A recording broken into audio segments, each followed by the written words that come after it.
Thanks for being with us. Our top story tonight, Pope Francis has named 21 new cardinals to be installed at the Vatican at the end of September. Since his election back in 2013, Pope Francis has created 121 cardinals from 66 countries. EWTN Vatican Correspondent Colm Flynn has more. A very good evening, Tracy, and good to see you back. Well, there has been a lot happening here in Rome in terms of important church announcements in just the last few days. So let's start with the latest news. Yesterday, Pope Francis came to the window overlooking St. Peter's Square and announced that he would be creating 21 new cardinals at the end of September. Now, with this latest announcement, it means that Pope Francis will have personally chosen 73% of the cardinals who will vote for his successor.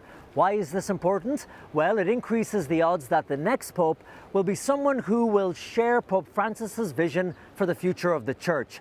Many of the new cardinals are from countries like Colombia, South Sudan and Tanzania, again increasing the odds of a future pope hailing from the Southern Hemisphere. Some of the names include Bishop Stephen Chow Sai-yong of Hong Kong, Latin Patriarch Pizzaballa of Jerusalem and Archbishop Victor Manuel Fernandez.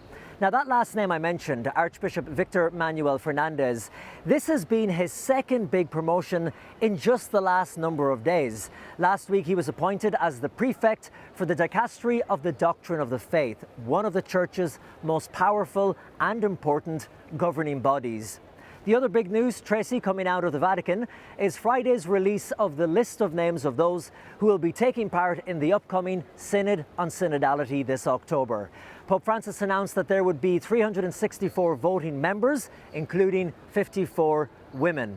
At the Vatican's press conference about the Synod, EWTN spoke to Sister Natalie Beckart, the Under-Secretary of the General Secretary of the Synod of Bishops, who told us that both the Synod and the upcoming World Youth Day in Lisbon are connected. So there is a deep connection, we can say, between synodality and youth ministry. Even Pope Francis in Christus Vivit has stated youth ministry must be missionary, popular and synodal. And so there can't be synodality without young people, and we can say there can't be the evangelization of the youth and the proclamation of the gospel to the youth without a synodal style. Well, there has been a lot of analysis over the names of those chosen by the Holy Father to lead and facilitate the Synod, many thought to be controversial.